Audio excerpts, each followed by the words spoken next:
All right, in this episode, I talk about chiropractors for baseball players and how to run the 60-yard dash.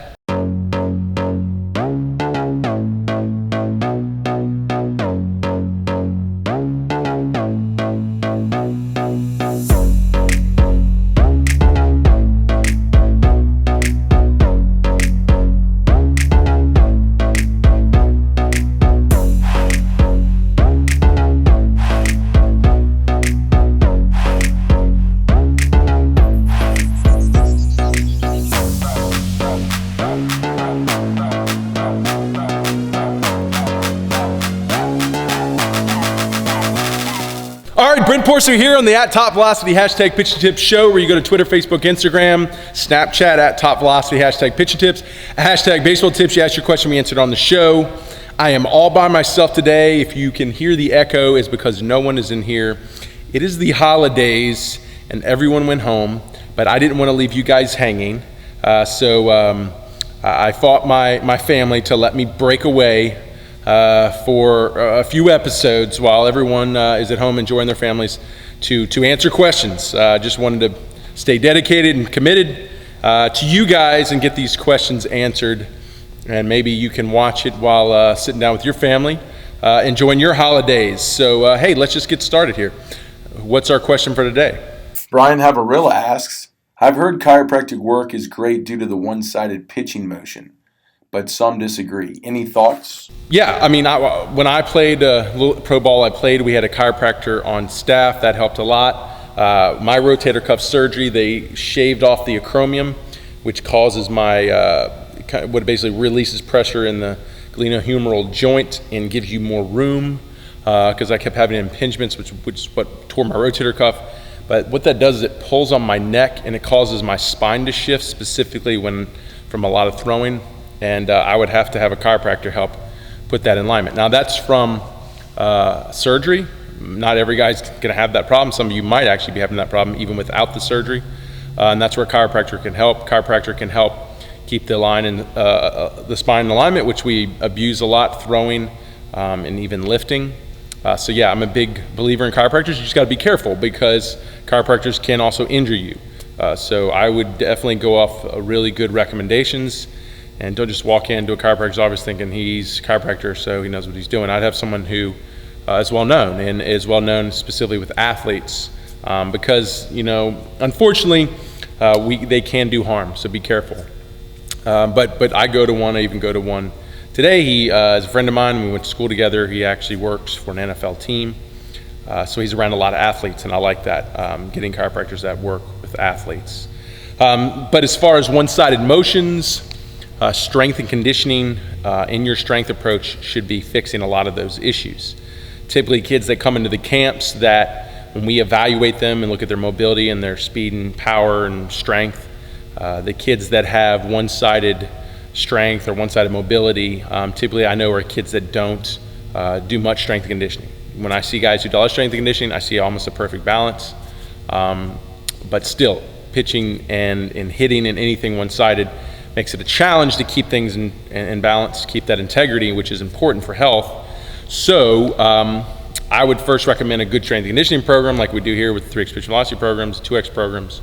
And I would also, recommend a chiropractor. I would recommend a massage therapist. I'd recommend, acupuncturists. Everyone in therapy and healing the body, I think you've got to heal the muscles, you got to heal the bones, and you got to heal the central nervous system. And that's something hard. Not a lot of therapists understand the central nervous system. I'd say acupuncture is probably better. Massage therapists a little bit more. They're more in the muscles, and the chiropractors in the bones. So typically you could have a team of 3 if you wanted it. I would recommend it. Specifically, the longer you're in this game and the more you train, the more your body gets abused, and healing the body is critical. And you will definitely pay the price later in life. I'm experiencing that. Almost at 40 here, I'm starting to feel the pains of the old athlete.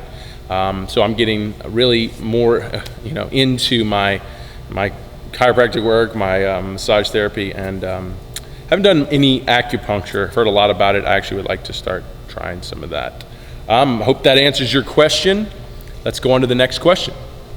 Isaiah Spencer asks, Asked on Instagram and Twitter, can you talk about sprint mechanics? I have the 2X program, but still would like more info on mechanics. Should I focus on quick strides or long strides? Should I focus on hitting the ground hard like I do in the drills?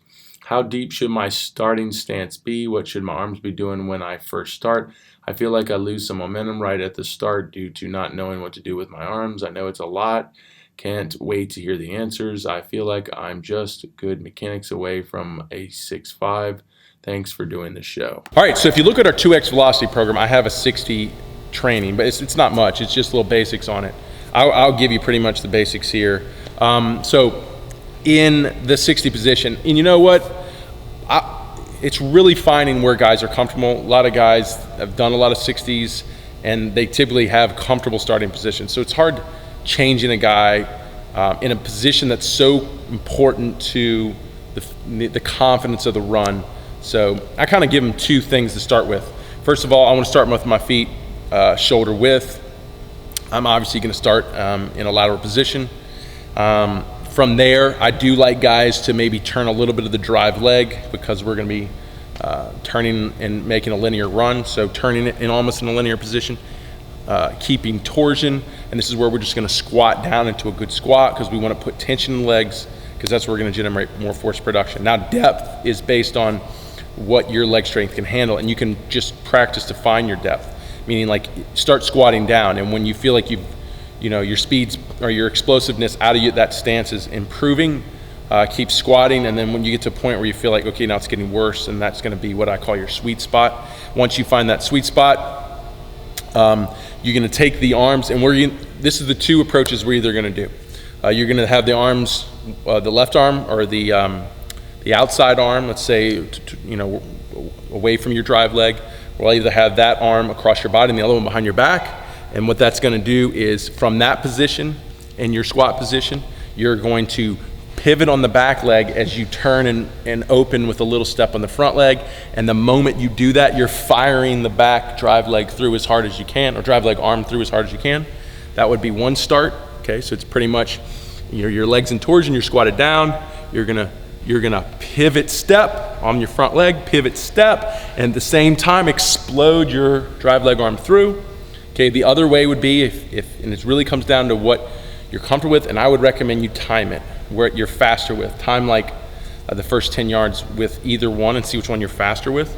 The other one, you could put the drive leg arm in your front of your back and the other one behind your back, okay? And basically what you're gonna do is an immediate step of your back leg. So you're kind of swiveling on your front leg, an immediate drive off your back leg, okay? Since this is here, then you're going to counter with your outside arm going with that drive leg. So your outside arm, it would look like this, boom, is gonna blow up with or throw up with your back leg drive, okay? That one to me seems a little backwards, but I've had guys who like that.